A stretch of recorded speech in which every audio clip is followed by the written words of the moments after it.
We're live right now. Welcome to the stream right now. Going live right now. Gonna do a show real soon. Still gotta sync our audio and level our audio. I think I'm gonna move actually. So, give me a minute. I was gonna say, are we ready for the clappy clappies at this point? Is everybody recording? Enjoy all the snaps. I'm in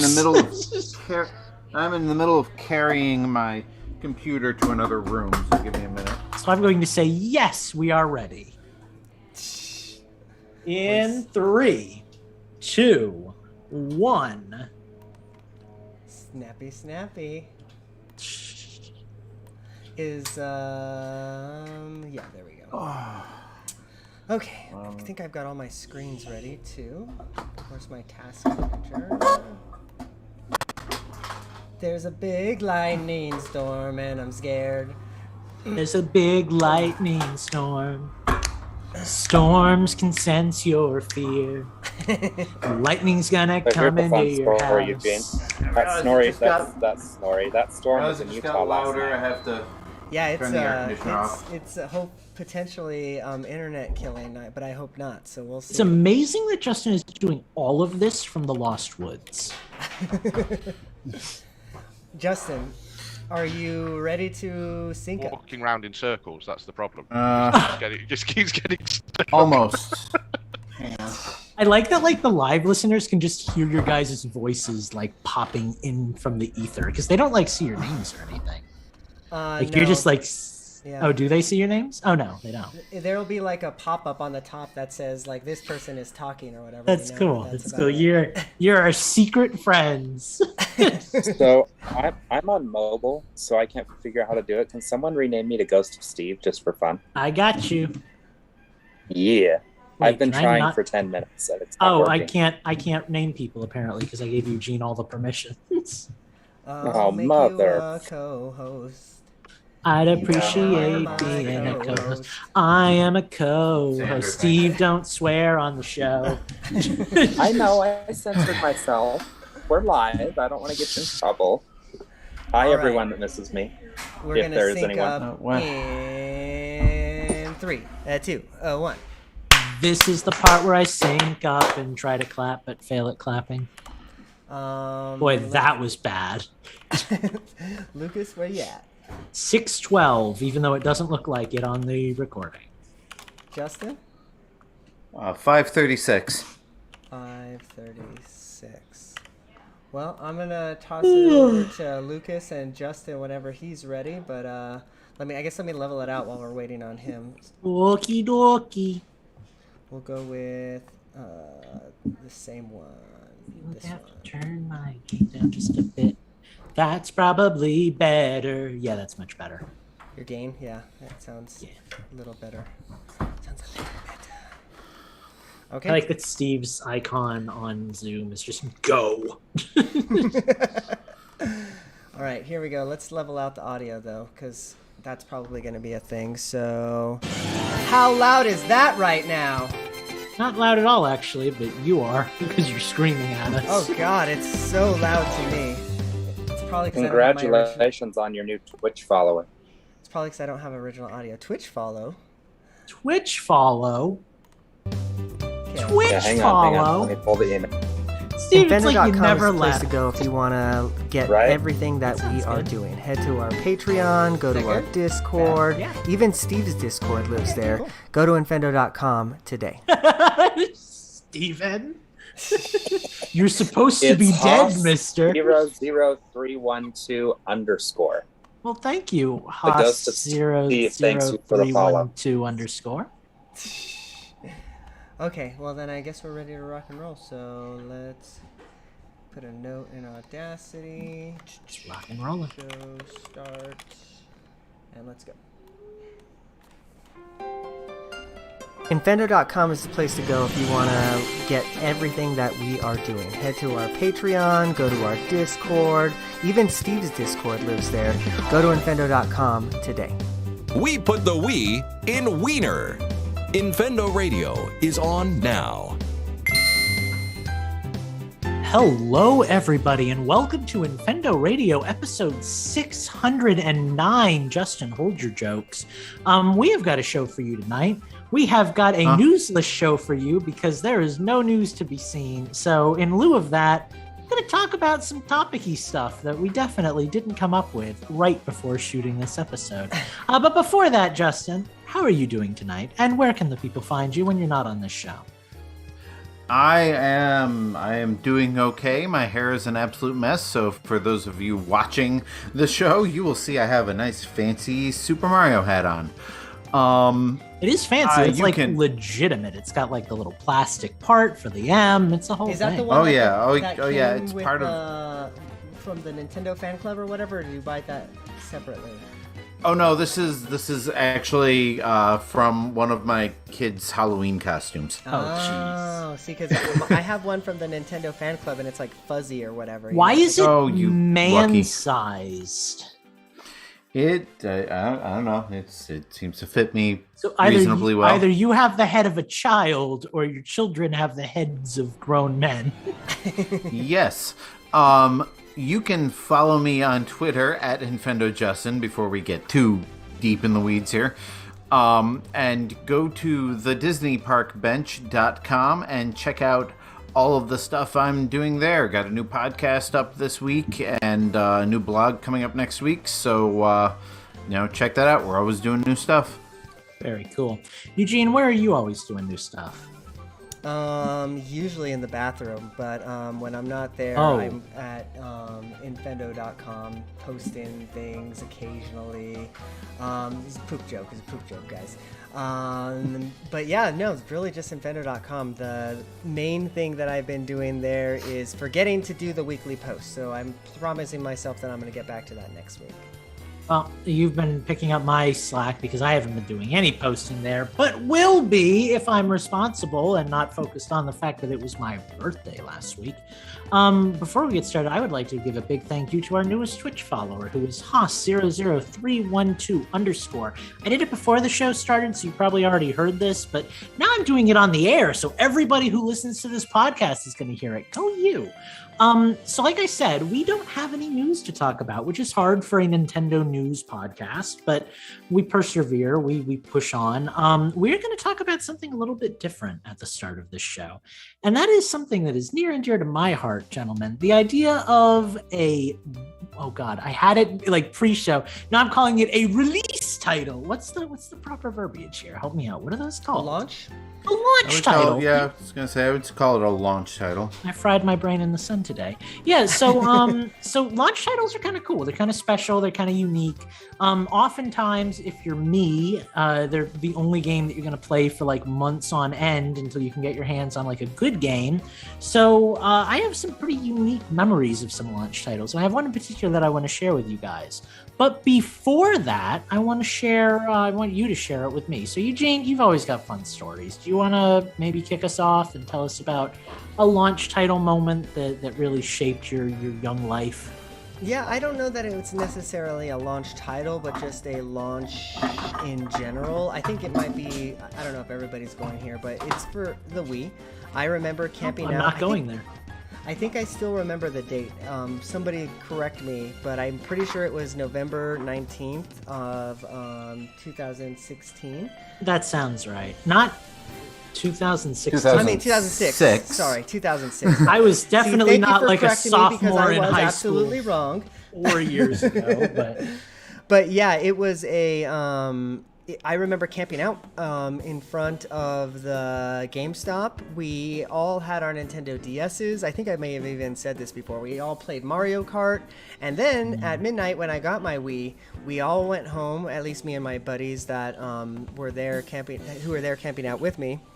And we played Wii Sports until the sun came up, pretty much. It was pretty incredible the first time getting your hands on the Wii. I remember, like when you swing the racket, you're like, oh, okay, like it's doing it. It was incredible getting your hands on your Wii, huh, Eugene? Well, that too. Your mom said that much anyways. Episode 609, ladies and gentlemen.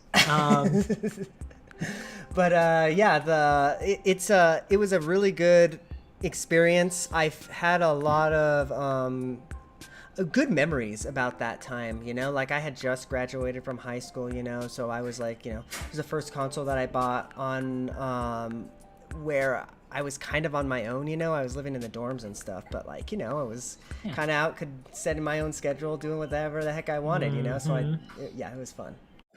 That's nice. Well, I will share my stuff and give Justin a chance to brainstorm.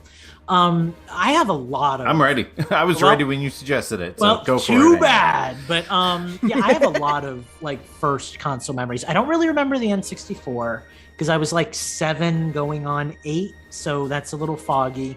I do remember naming my Ocarina of Time account Lucas 7 and being really upset with that because then every time I played the game, they referred to my character as Lucas 7. That sucked. But I don't really remember that as well. I remember the GameCube. I've told this story 100 times on the show. Going out to the store that morning, getting the GameCube for Christmas, buying Luigi's Mansion, buying Wave Race Blue Storm, and those being my like 2 launch titles for the GameCube that Christmas. I have a similar Wii story to Eugene where I camped out all night and waited for a Wii in line and everything. But the one that really stands out to me is also a system that I got when I was in college, and that was the 3DS. I got my 3DS system like the day it came out or whatever. And the game that I got with it was Street Fighter 4, I believe it was back then. The 3D edition of Street Fighter 4. And it was the only game I had for about 4 months. That's bold. Because well, I mean, it's about the only game that existed for Steel the 3DS for about 4 months. Oh, yeah, Steel Diver. I was interested in Steel Diver, but again, I also didn't really have money in college. Pilot Wings. I had a very part-time job on campus in college where I would go to concerts, record the audio, and then mix the audio and like archive it.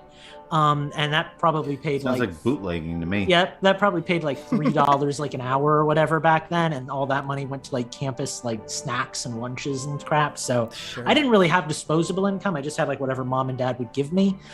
So I remember getting the system and getting the game, playing way more Street Fighter than I would have ever played otherwise, because they're fun, but I am not like a traditional like 2D fighter person. Like I don't like those games as much as I like Smash Bros or Arena Fighters or stuff. And then getting bored with that and just demolishing the free stuff that came with the 3DS, because the 3DS had like 20 apps, right? Cards. It had the that. AR one with all the AR mini games.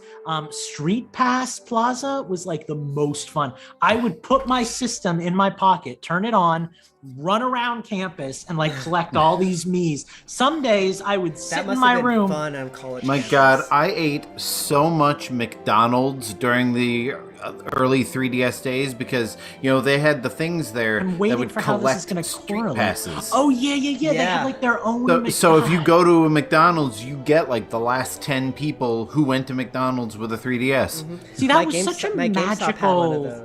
That was such like a magical time, though, you know, for like My video God, game stuff. taking the 3DS to Disney World or to a convention. Like I got so many international street passes at Disney World. Dream about going to like a theme park with my 3DS. You know? That was one of my favorite things about going to any place in an airport, was taking my 3DS and just finding all the cool people that, you know, like are just there, you know, like it's so cool. I might bring my 3DS to Disney World again in January. Anyway, continue. When I got bored of hunting down Miis and I still wanted the coins, you know, I would set the date forward by a day and then you could collect more coins because it was locked at 10 a day. My method for shaking it, some people like put them on their dogs or on their washing machines. I just took the system in my hand like horizontally and I just wobbled it back and forth like this and it would count the steps. Like, so I literally just like hold it in my thumb and like wiggle my fingers to make it like bob back and forth. And I do that for would just hours carry mine in my and pocket. hours. My job involved a lot of walking, so I would just keep mine in my pocket. I did the same thing though, Lucas, because early on there was all the puzzles that you wanted to build. Spend those coins on. Stuff, right? Well, and then even in game, like Animal Crossing on New Leaf, they still have things that you can spend the play coins on. Like that's how you get all like the Nintendo. Yeah. So it was a whole like genre of like, oh, you want to spend play coins to like buy in game. It was a cool system. It was so so unique, you know? Face Raiders was one of the games. You could take photos of your friends and family and shoot them, and like, oh, it was just such a cool system. I miss that with the Switch and even like the Wii U. They feel a little more like sterile and professional. You know, there's not like weird experimental apps and stuff on them. And I really like that stuff. Like, it really is fun. Like back on the Wii, how they used to have like the weather channel and the news channel, and you could just go on and like read the news or like take photos and like listen to the weather report while you were looking at your photos. The last thing like that I can think of from Nintendo is Miiverse, and they killed that, you know, so yeah. Yeah. Oh, I miss Miiverse. Perfect song for this. All right, well, that was my launch story. Really, it was just playing the 3DS over and over and over and over again and wishing I had more games. What about you, Justin? All right, so I have never had a console on launch day. I've gotten portables on launch day, so like my Game Boy Advance, my DS Lite, pretty much all of my versions of the 3DS were all launch day. But it was never like an experience other than getting the system and the games. Actually, the most memorable launch game experience for me was when my friend got a Nintendo 64 and playing Super Mario 64 for the first time, and just seeing this game that I had only ever seen like screenshots of. I don't even know if I saw any videos of it because, you know, internet didn't have video back then. I'm gonna cut in here real quick on Mario 64 because I it just brought back this memory for me that I have to share, and I apologize. But yeah, I remember getting my Nintendo 64 actually well after launch, and I didn't want to get Mario 64 because I was like, oh, that's a baby game. Mario should only be in 2 dimensions. And then, you know, my parents were just like, well, let's just rent it. Let's just see what you feel. Oh, remember renting games? Oh yeah, no kidding. Oh right? Man, I feel so old. We're so old right now. It's like, oh, remember when we used to rent our video games from Blockbuster? Well, we used to rent from Hastings. I don't know if you have any Hastings over back east where you guys are. We were all Blockbuster. Never heard of it. They had this policy where you could basically just buy the game if you liked it. So I ended up just never giving that game back. I think I still have the Super Mario 64 Redbox still has something kind of like that. Yeah. If you never return it, they'll just charge you $30 and it's yours. Yeah, I'm pretty sure I still have the Mario 64 cartridge with Hastings on the back. But yeah, anyways, I digress. Go ahead, Justin. I'm just jealous. Real quick, I'm going to cut in now before Justin gets back on it. I'm jealous that you guys can remember your N64 stuff, because that was like the first console that was more mine than my dad's. Like, I grew up around the Super Nintendo, the NES, you know, that stuff. But the N64, like, we bought as a family, but that was the first system where, like, I feel like I played more than he did, you know? So it really felt like the first system that was kind of mine, quote unquote. But I don't remember anything. So like the system, I don't have specific memories. My family had a ColecoVision when I was growing up, and so the first system that was new to me was the NES, but that was the family's system, even though I was almost exclusively the one who played it. The Super NES I bought for myself, but again, that was a couple of years after the fact, and I don't have as many memories with like my introduction to Super NES as I do just the awe and wonder of this thing does 3D. Like Star Fox was amazing to me on the Super NES, and then to see that like tenfold in Super Mario 64 and GoldenEye and all of these amazing games, and like that was just mind blowing to me. And even still, like, I can pick up and play Super Mario 64 and be in awe. Like, it was one of the first 3D games, and it did it so perfectly right out of the gate. Like, yeah, it was flawed compared to what we have now, but like it wasn't janky like you would expect it to be. Like, you turned it on, there's 3D Mario, you press a button and you're running and jumping as Mario, and this, you know, like, that was my experience playing it, you know. It's like, I've already played Mario, but then when you actually get in and play it and you're like, oh yeah, it's Mario, but it feels really good, you know? I have no idea what I felt when I first played Mario 64. Oh, I do. I can't remember that feel. it. I can remember like memories of playing games, but I do not remember getting that game for the first time. I just don't. I think I was like 12 or 13 so when that came out. So yeah, I think I was of age. Good age where for it. Yeah. I would have. When did the N64 come out? 96? Six? 7? Oh God, I was like 5 or 6. Yeah. Pretty sure 96. Yeah.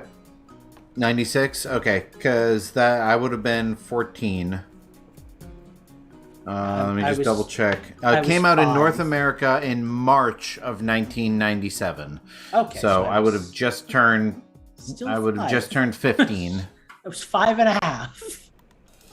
So yeah, just old enough to vividly remember how I felt to play it, but not so old that it was like, oh, it's another video game. Like by the time I got the GameCube, like games were games. Like that was just a part of my life. But the N64 like was a life-changing experience as far as my gaming was concerned. See, and I vividly remember being so excited for Mario Sunshine. Like that one was like.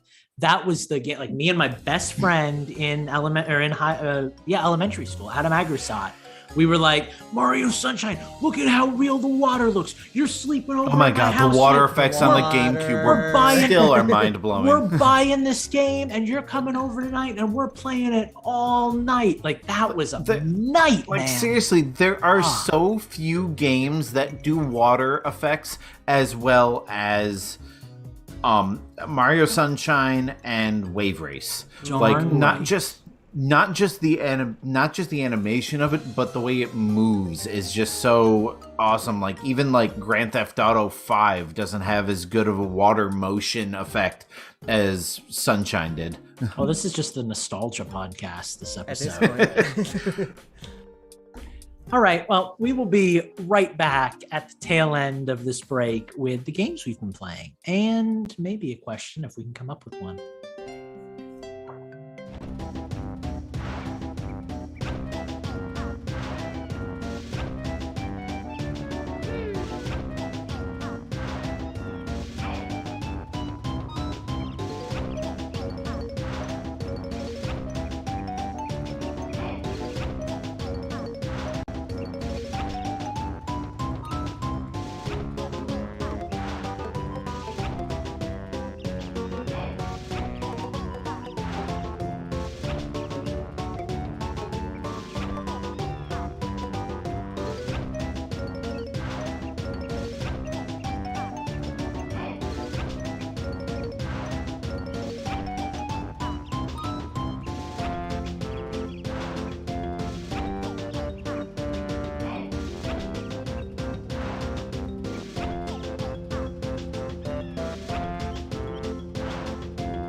Answer, what was the name of that like country sounding music from Wii Sports? Oh God, I don't know. We're on track 24 right now, so I'll send you the playlist, and I guess you can figure it out on your. Go on a hunt. Yeah. That'll work. I'll just download the whole thing. It's a soundtrack I'm surprised I don't have. Here you go. I'll send it in chat, right? Meow. Okay, I will let's download it right now. Get back to the show. Hello, Twitch. We are back. Thank you for waiting patiently. Here's the... It is time to continue the show, so thank you for being so patient with us while we discuss what we're doing for this second half. Dustin, I don't know about you, but this sounds like Disney. Ask us a question and we'll answer it live on the air. Head over to our Discord. You can get there through infendo.com and ask us a question in the question block channel. I'm guessing it's good, so we're gonna roll with it. Okay. Let me put a note in my Audacity. Alright, and away we go. Wait, that's not the same one. That was exactly the same one. No, not the same. I'm sorry, same audio level. I think it was too high. There we go. Let me turn it on. It was like, Eugene, I'm in the flamenco pose. It just sounds really loud. It doesn't sound loud on your guys' end? It's a little loud, but it's like tolerable loud. It wasn't... Okay, fuck it. Here we go. Let's just start it from the beginning and let's go. Ask us a question and we'll answer it live on the air. Head over to our Discord. You can get there through infendo.com and ask us a question in the question block channel. But before you do that, listen to the games we've been playing. That's an interesting thing to talk about. Justin, what are the games that you've been playing today? Last week? I actually haven't been playing a whole lot, so it's going to be quick. Mortal Kombat, obviously, always. I did download the demo for WarioWare. Have not played it yet. Ooh, can we have a discussion about that then? Because I have played it and I want to talk about WarioWare. Okay, can I finish my No! playing first? I did get a couple new. One of them disappeared. A couple of new Super Game Boy games. I got Animaniacs and Ken Griffey Jr. Major League Baseball. Played a little bit of those today. What makes them so Animaniacs? Super? Is there like a special background for each one? There is. Animaniacs is probably one of the, if not the most impressive Super Game Boy games ever. Does a lot of stuff with colors and layering, and the soundtrack is completely different. Like, they use the Super NES sound chip to do the entire soundtrack, so it sounds and looks amazing. So I'm going to be having a lot of fun with that later on. Besides that, pretty much all I've been playing is, like I said, my nightly Mortal Kombat sessions. I did, out of the blue, decide to start A Link to the Past on the Switch, so I've been playing through that. I don't know if I mentioned this last week, but I got Picross S, the first one. So I've been doing a few Picross puzzles every night. Picross is Picross, and I love it. So if you like Picross, get Picross, because it's Picross. They'll make Picrosses until forever, because everybody... right, and I'll keep playing. So my one and only complaint about Picross on the Switch is, and maybe this is true of all Picross games, but the images... like the black and white images that you're creating look absolutely nothing like what the final image is. So you'll just have this weird misshapen blob of pixels, and then it'll fill in with color, and you're like, oh, it's the Aurora Borealis. But when you're filling it out, it's just like somebody splattered like pixels all over the place. Yeah, I remember that on the... what was the first one that I ever played? I think it was the DS version. And then what was isn't there a version that actually has color to it? I couldn't play that one because it was too hard for me. But that one did a better job of it, I remember.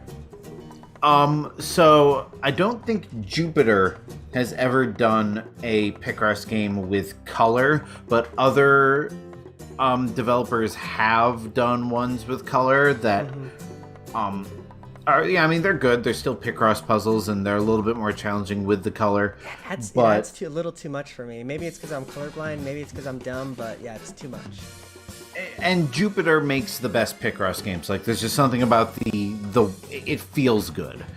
I mean, to wrap it up, I, for some reason, decided to play Immortals Phoenix Rising the other night because I haven't played it in a while, and I was craving some Breath of the Wild style game without Breath of the Wild, so I played that. And a little bit more of No Man's Sky, and there's so much of No Man's Sky that I haven't even scratched the surface, but I have discovered it's a little bit more Minecraft-y than I expected it to be. Like, when you're on the planet, you're collecting materials and you're building stuff out of them and solving puzzles and creating new stuff. So, for how little gaming time I have in my life, I have taken on a whole lot of games. Sure. But played very little of any of them. So I probably talked about games more than I've played them in the past week. So, Lucas, you had a thing to say about something. I did have a thing to say about something. I played the WarioWare demo, and I liked it, but it's very weird. Really? Yeah, Eugene, have you played it at all?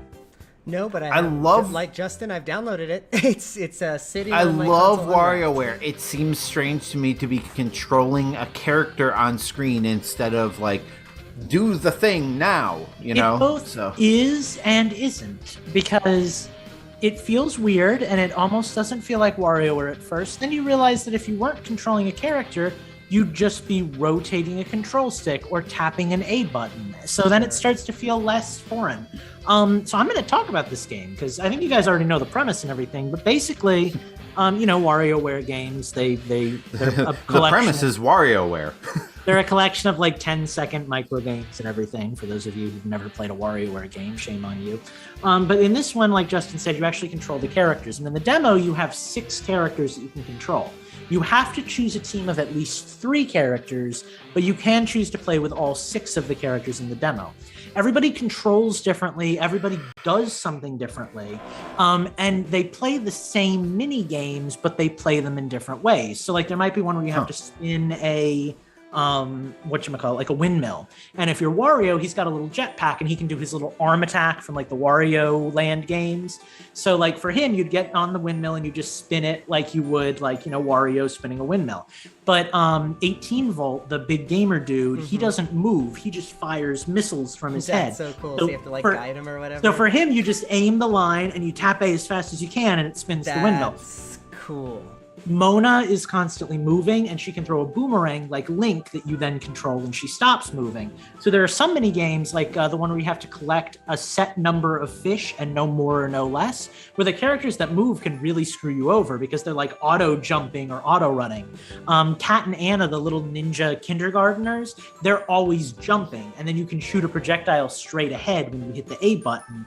So like, if you get into a mini game where you have to collect. Cool premise. Yeah, it's interesting because there's supposed to be like over 200 micro games, which is pretty much normal for WarioWare. But with each character playing differently, it kind of feels like you're playing different micro games each time, or like the same micro game with like a different control scheme, which is really cool. Also, a minor change that I really like, the announcer actually says what you're supposed to do now. So there's like an audio cue too. So you'll hear like spin, and then it'll be. Is it the same announcer who used to do the Wii ones? The elephant. No, I missed that one though. No, it's just some woman's voice. It sounds a lot like Mona actually, but yeah, no, she's very, very easy to understand. So it's like as soon as you hear spin, you're like, oh, okay, I'm doing the spinning game, and you kind of get ready and everything because the characters shuffle. They're like it's like almost random which one you're going to be doing for which micro game. So you kind of have to like think on the fly and make your decision. But it's a cool game. In the demo, you can actually like challenge yourself in like an endless mode, basically with like no lives or anything. So I think I've gotten up to like 50 in that, which I thought was pretty impressive. But it's a cool little game. It definitely kept me busy while I was waiting to get birthday games, which is what I really want to talk about tonight. I got Mario Golf and I got Pokemon Snap. And I saw you had played. Oh well, you shared that video on on Twitter. That infamous hole-in-one where you got blasted by like Steve and Colt for calling it a pin shot when it was like a flag shot or something. God, is that never heard of, but I didn't really pay attention, but I log in and I have like 7 notifications, and like I posted my first hole-in-one that I think I've ever gotten in Mario Golf, and it like all the comments are like, it's not a pin shot, it says flag shot right in the video. Well, I've never heard of a flag shot. Like, okay. So Eugene, have you seen this video? Yeah, I've seen the video of the like. Okay. I have never seen anything like it. Like it just fell. It just into goes the cup. in. Yeah, I shot it, and it's just like it just went bam. Like literally, like I've seen it where it hits like the green and it like rolls in, but never like a swoosh, like a basketball. I was gonna say it's like a swish in basketball. Yeah. So Mario Golf, I like it. It's a cool game. The controls took a little getting used to because I've been playing Mario Golf since I was like a baby boy, and this one is weird, right? Like it lines up, and then you just don't have doing to the up and down. Yeah, and then you like don't have to hit the button during the second rise. That's just like a graphic where you like can choose to create spin, I guess, and that's a thing. So that's part of the, but yeah, no, it's very cool. It feels more like a real golf game, which is both a good thing and a bad thing, I guess. When you get to like a sand trap and you're up against a wall, it can actually be unplayable, and you have to like pause and declare the shot unplayable and go back, and like it's weird. There's some like actual like golf mechanics in it that I've never experienced in this game. Yeah, like if you get stuck on a steep hill, you'll see like the bar goes like off at a weird angle, so that you have to like adjust for that. The pointer also doesn't flash red when you're going to hit a tree, so you have to actually like look ahead to see if you're going to hit a tree, which is kind of weird. I want to get this game. I've been telling. I went to Target to get both Skyward Sword and Mario Golf, and they didn't have Mario Golf, so all I got was Skyward Sword, and I told myself, well, this is a sign. Maybe you shouldn't get Mario Golf yet, but I think it's the best Mario Golf in many years. Like I would agree with that, as long as many years is after Power Shot on the GameCube. I would say that was kind of like the peak prior to this. Yeah, it's very good. There's nothing to unlock other than colored Yoshis right now that you can get. From doing like an online mode and just scoring a bunch and stuff. You can unlock. I like, have not gotten a single colored Yoshi. You should go get those Yoshis. I have not played story mode at all. I'm really not that interested in it, honestly. I've been playing solo golf, and I've been setting high scores and then trying to beat those high scores, and that's how I'm keeping myself busy. Unfortunately, there is no tournament mode, which was one of my favorite things to do in the old game. So you can't like be in a tournament with like 17 computer characters and try to get the highest score. And there's none of that. I actually do like to do that. I liked that. But again, so like for someone like me, what I found to be the most fun is to do the solo mode and then just go into a course, play all 18 holes, and try to up your best score. And that I find that really fun. And I'll play as like different characters. So like King Babam is like the leader of like the first stage. Bowser has the high score on Bowser's stage, and so I've kind of created my own like bosses now to fight in Mario Golf, I guess.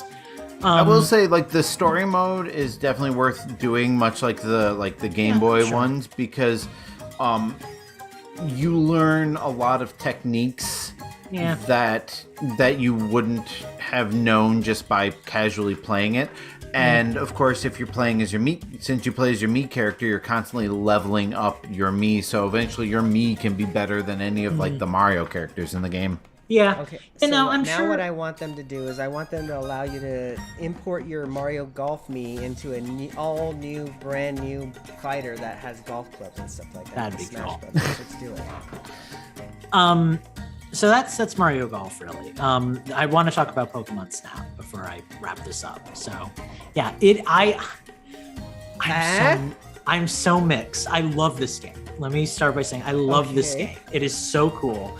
Going into the game and riding around and taking photos of the Pokemon, throwing apples at them, activating the glow spore thing to make them like change what they're doing and stuff.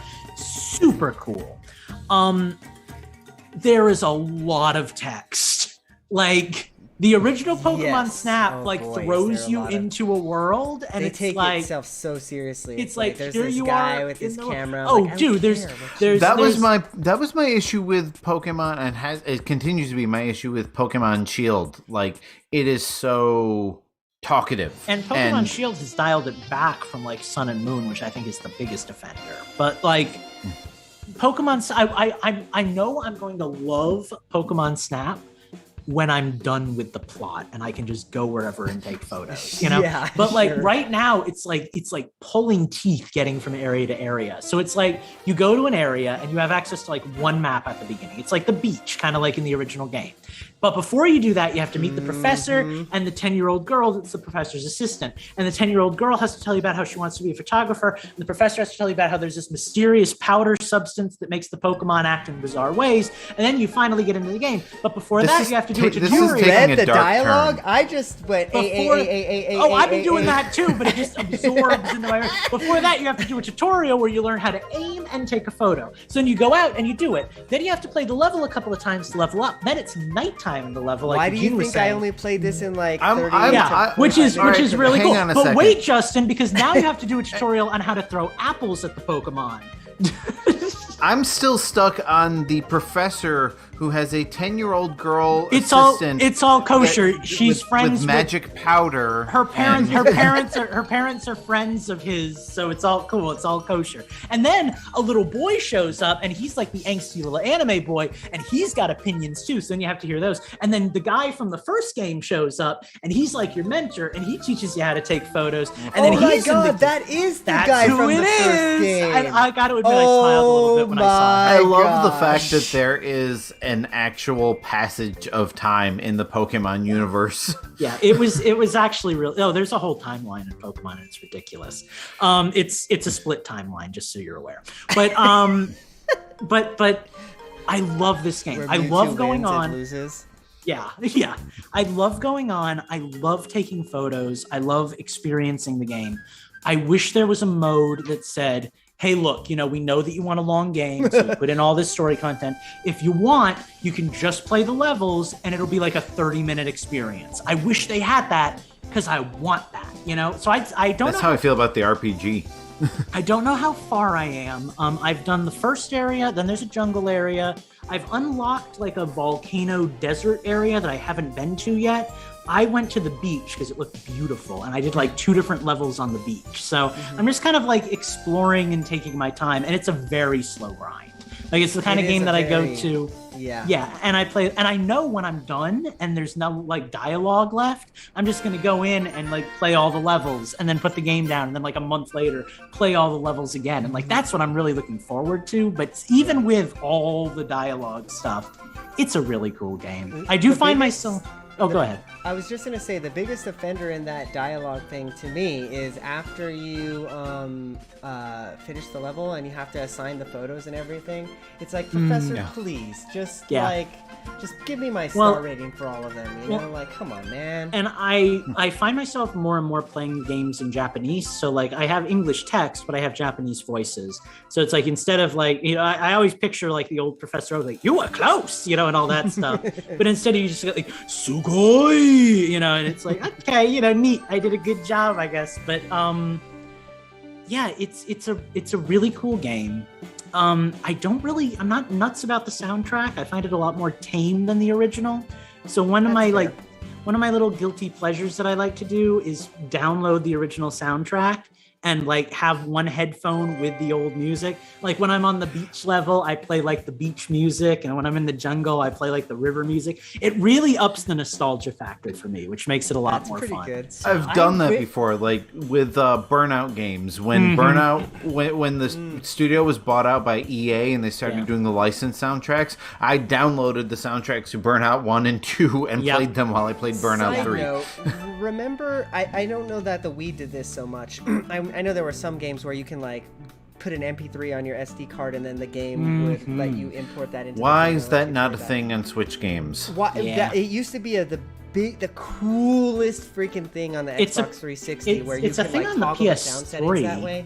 I don't know about like the PS5. It's a thing on the PS3. I don't know about the PS5. The only problem on the PS3 is to do it, you have to burn CDs. Yep. Because that's how I old the think that PS3 is. I'm pretty sure that died in that era because Xbox did it, and then I remember PlayStation did it. I don't know if they did it as well. I remember using like a USB flash drive to move MP3s to my PS3. Yeah, but it has to be a. Oh, maybe you can't. I've always just had to burn discs. Like it would.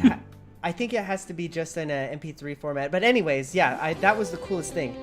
Bring that back, because that would solve your issue there, right? You just download whatever soundtrack you want. Yeah, seriously, custom soundtracks make almost every game better. And that's kind of what I do is like, because I use these giant bulky noise canceling headphones that I love. So like I'll just take the earbuds and I'll put those in the headphones so I can hear this and the music, and then I'll just like play the music in the background, and it's like, yeah, this is nice. I like this, you know. Steve's solution is to buy a $300 pair of headphones that allows like 5 inputs at the same time. Now let's not mock the ghost of Steve when he's not here to defend himself. No, he's just he's not offended. He's just advertising it. He is actually advertising it in our private chat. See, he just wrote Arctis Pro. Yeah. Well, what else have you been playing? Because I'll talk about Pokemon Snap all night if you want. You better. Yeah, I mean, I could go at length. Really, the only other thing I've been playing is the most boring thing, which is Warframe. I love that game. I am this close to unlocking Goss, which is the speedster, the Flash character that I really want to play as. So working on that, working on unlocking another character. It's a grindy game, and it's supposed to be a grindy game, and that's kind of the whole point. So can't wait to get that done. But yeah, now what you been playing, Eugene? I mean, mainly the same stuff, but I still want to talk about it. So I'm still trudging my way, trudging my way through Skyward Sword. I've been putting 30 minutes here, 45 minutes there. So I don't think I'm that far. I've beaten the first, dungeon. And I've done this. I'm in the second dungeon now with the little moly guys, and you're in the volcano. That's probably my favorite one. That was one of the more memorable dungeons of the game. It's really good, and I have to say that the more I play this game, the more I can understand exactly where Lucas was coming from, where he doesn't like Breath of the Wild as much, right? Because I often forget this is actually a direct sequel to Breath of the Wild is a direct sequel to Skyward Sword, right? It came out in the timeline chronologically after that. Not like the timeline, but you know what I mean, like in the release cycle. It was the next game to come out after Skyward Sword is, and Skyward Sword really does kind of feel like that bridge, right? Yeah. You have a stamina meter for the first time, and it's slightly more open world than there's these elements of you can tell what they were experimenting with, but it almost feels like they not that they ran out of time with Breath of the Wild, but that they didn't have enough resources to put in all that witty dialogue that you would get from the mole guys. Well, that's why I play a Zelda game. That was what I feel so appreciated right now. This is awesome. That's not to say that I think Breath of the Wild's a shitty game. Of course. I get it, man. But I feel so seen. Yeah, totally. No, it's especially going back to all of this, right? Because Skyward Sword, I think, did it better than any other Zelda game to date, right? It has probably the best story if you're gonna judge it on that. Definitely the best story. Yeah, and also I think that it has the best character dialogue with NPCs. So I'll give you that. You're talking to I forget all the people's names, but each one is. Their personality is so distinct, It almost felt like going back to a Majora's Mask in that sense. And because there aren't a lot of NPCs, it doesn't get as diluted. Totally. Breath of the Wild and Twilight Princess have so many NPCs that like a lot of them just don't have a personality. Well, it's like right off the top of my head, I can remember Pippin, the young knight who has the crush on the girl, and you have to do the love letter quest, and Beatrice, the girl that we were talking about last week, who runs the item stall where you can have her fall in love with you. And I did this really cool quest where I totally forgot about the like monster dude or whatever that you have to do the gratitude crystals for. I totally forgot about that. I remember the gratitude crystals. I stumbled onto that last week, and I'm like, oh wait, I forgot about this. What there are do I do gratitude here? crystals. I remembered the gratitude crystals, but couldn't remember how or why I got them. And then I came to this quest. I'm like, oh, this is the thing. Yeah. No, it's got a lot of personality character. for sure. A lot of character. Yeah, totally. It's and I can definitely see that... where people would have their complaints, because I have some as well, you know. I definitely feel like getting up to the climbing up the mountain to get into the dungeon. I felt like was such a chore. I had to find the 5 freaking keys to put the bigger key together. And it's like, once I got up to the mountain, just let me open the door. Like, come on.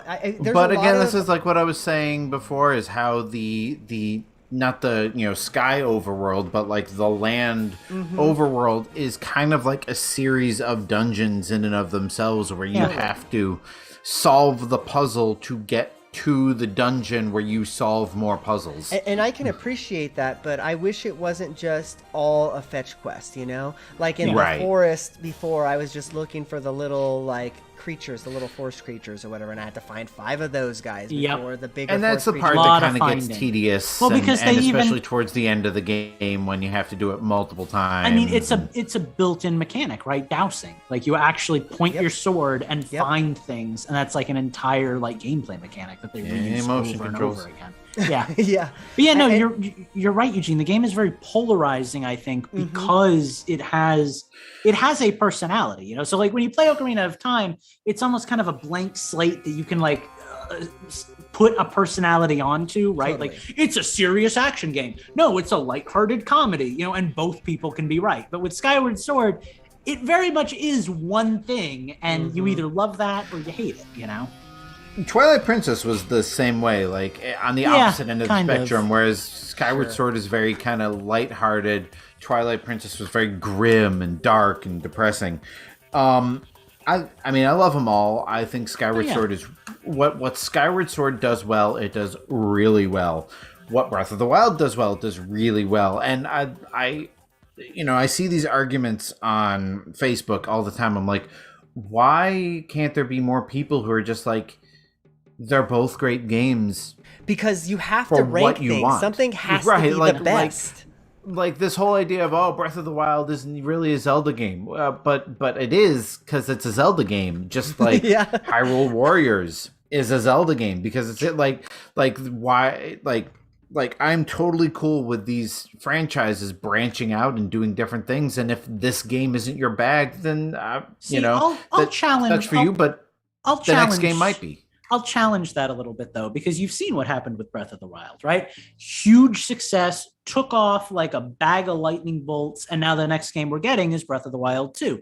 And the next Hyrule Warriors game that we got was Hyrule Warriors Breath of the Wild. Like, it did change the franchise for the foreseeable future, you know? So from that front, I feel that like, holy crap, I'm not going to get like a traditional Zelda game for another 20 years. You know. So, but on the other hand, I mean, if Link's Awakening and Skyward Sword on the Switch hadn't been remakes, those could have conceivably been new games. You know, the traditionals, and I would love to see. You know, when the Switch. Oh, I would love that too. That's just not how we're getting in the weeds here, but I remember when we were. The Switch was still on the horizon and we weren't sure what was going to be. I remember saying I would love for here's Breath of the Wild. It's $60 and it's going to take you 200 hours. And here's a top-down 2D Zelda that's going to take you 10 hours and it's $40. But it's just as good a quality, and I want more of that. See, that's the thing, and I know, Eugene, I'm sorry, we'll get back to you, I promise. But that's the thing that I like and respect about Pokemon Legends Arceus is that it is trying new things and being, wholly original, but it's also not touting itself as Pokemon Gen 9. It's not saying it's going to replace. Yeah, it's not replacing what else is out there. It's just its own thing. If we got Breath of the Wild and then we got like The Legend of Zelda Herald of Darkness or whatever, like a year later, I'd be like, okay, you do you, Breath of the Wild. My big fear is just that, I think my Zelda is kind of gone for a while, and it could come back. And Breath of the Wild 2 could incorporate a lot of the elements I miss, but it just seems and I think like that's kind of what we're seeing is like it was such a drastic change that I feel like we're going to have to work our way back to the middle. I hope we do, because it really dynamically changed a series that I really liked, and I didn't like the last one as much, so I'm nervous to see where the series goes in the future. Anyway, I wonder what the podcasts were in like '89 when Zelda 2 came out. I was thinking, not my Zelda. Well, I was thinking about when Justin was saying that about how like the 3D games probably alienated a lot of people, and I know people that swear that Link to the Past is like the best Zelda game ever, and Ocarina of Time is a cheap copy. And I think part of the reason that people feel that way is because Ocarina of Time really did kind of take a traditional formula and again kind of flip it on its head, admittedly in less of a massive way, but it kind of changed the games for a long time. We didn't really see 2D Zelda games other than like little Game Boy games for a long time after that, So yeah, just to close out my thoughts on Skyward Sword, because I know we're running long on this one, I will say that I freaking love the handheld controls. I don't think I'll go back to the motion at this point, because I just feel more comfortable on just using the stick at this point, mainly because it's easier to fly. I hate flying like this. I do hate the motion control flying. I wish you could toggle this is motion control, this is stick control and all that, because flying I would much rather use the stick, but the sword I'd much rather use the motion. And the second reason for me is that I've just gotten so used to toggling the L button to move around, and I know that was the move the camera around rather. And I know that was a lot of people's biggest issue is that I lose camera control. Well, you really don't. You just gotta like train your brain how to move the camera around. And now it's just second nature to me, and I feel like the ability to move the stick around to swing your sword it feels like second nature to me at this point. I just am just like swiping left to right when I need to, right to left when I need to, when I see it and I feel like I do that better than the motion, and what's great is once you get that first hit in and you stun the enemy, then you can just go wiggle, wiggle, wiggle, wiggle, wiggle, wiggle, and destroy the enemy. So like it is so much easier to battle. Once you get that first swing in that breaks through their defenses, you can just plow through the enemies. Going back to what you guys said about a Zelda breaking the cycle and going away from like the dynamics of the series.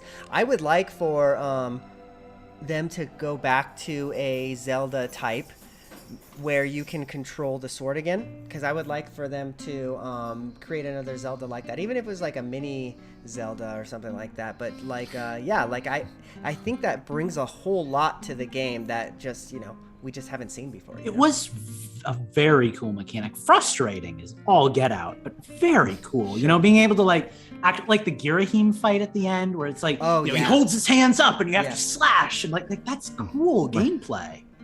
Cool game. It is gimmicky for sure, like because every enemy does something like that. So like, but it's cool. Much like stereoscopic 3D, I am sad to see motion control become less of a thing. But hopefully, because the Joy-Con are built into the Switch, it's not gone completely. Like obviously they're still using it. Skyward Sword is out there.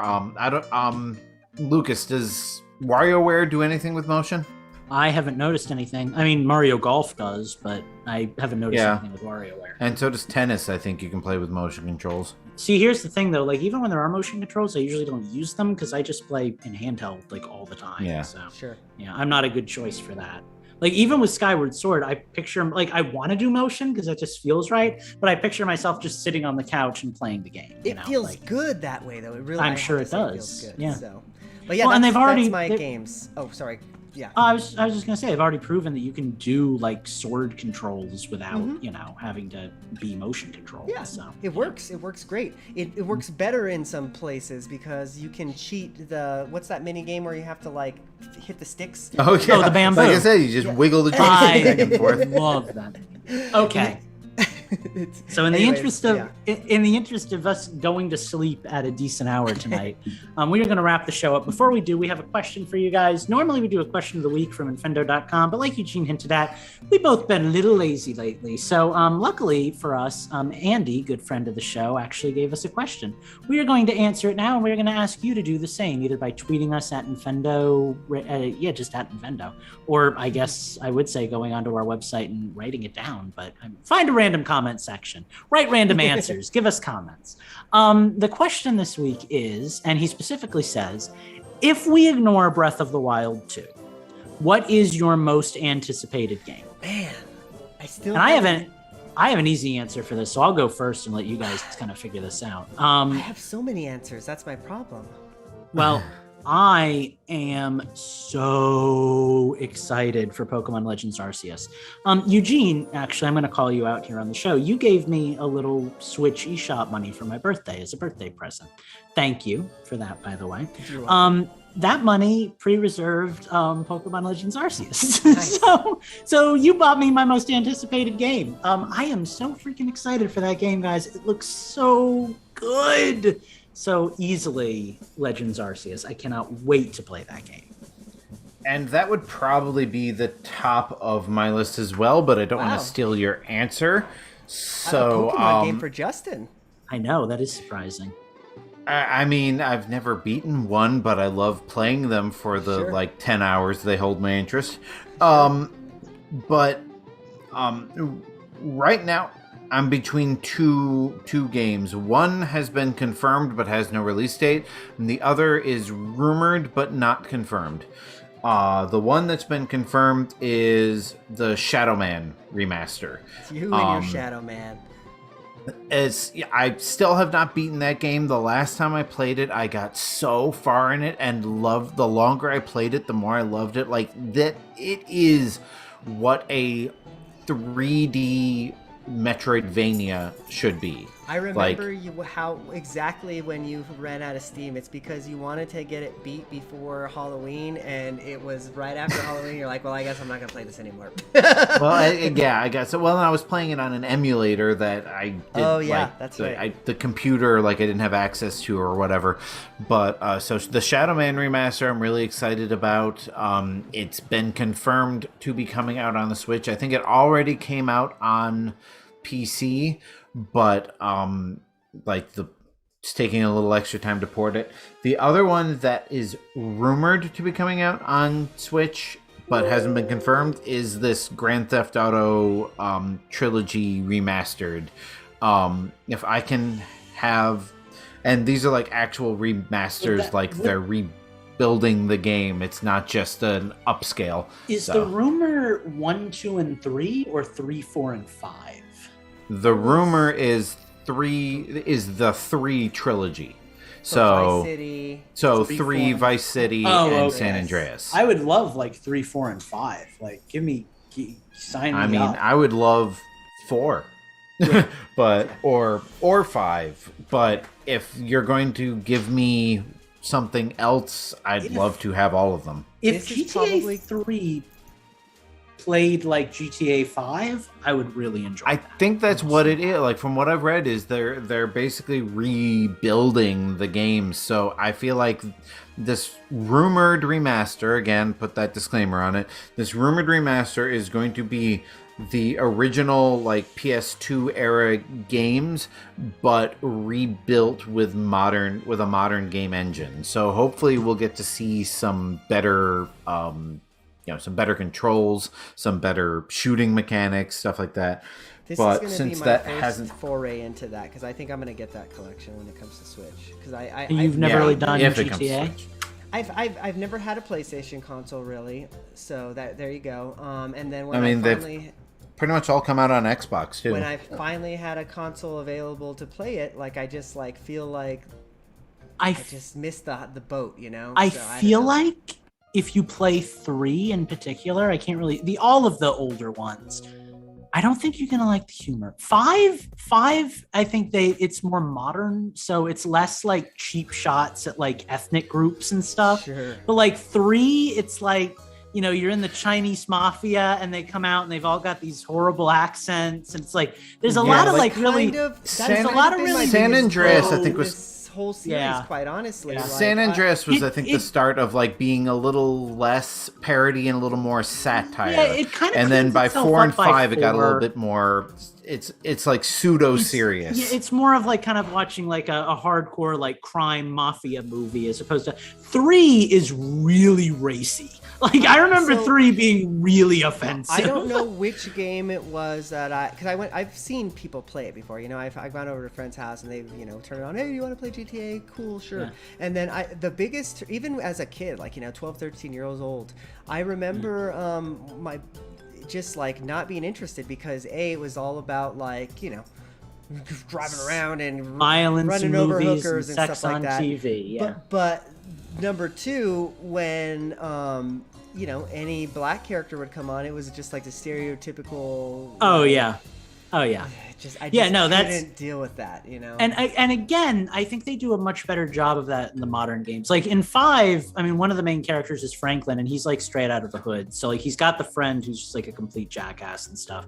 But he's a really interesting, well-rounded character who grows a lot in the series. And like 5 has some amazing writing. 5 has really good story. 5 is like watching a movie. Like 5 is a really good game all the way around. But yeah, 3, I remember being like there's like sex jokes on the radio and like, you know, like racist Chinese stereotypes, and like 3 is a mess. The early 2000s. Yeah. All right. Well, did we all go? I have not, but I will. Oh, I went. Real quickly say, because I'm still trying to decide. It's a toss-up in my head between Arceus and Metroid Dread. So I guess I'll say Metroid Dread since we haven't said. Oh, I forgot about Metroid And Dread. that comes out in like October. Soon. Like Yeah, it's coming soon. out. Oh, that'll be Yeah. a fun one to play with Padre. Yeah, I'm excited for that one. So sign me up. Oh, Metroid Hey. Dread. God, I can't wait for that. Hey. Such a Thank you so much for listening to episode 609 of Infendo Radio. If you enjoyed this episode, tell your friends about it on Twitter or something. We will be back next week with episode 610. We'll try to play a game. We'll probably forget and then come up with a game 5 minutes before showtime, and we'll be really rushed because that's kind of what we do on this show. But you listen, you know what this is. Stay safe, stay healthy, and we will be back next week with another episode. Adios. see you real soon. Bye.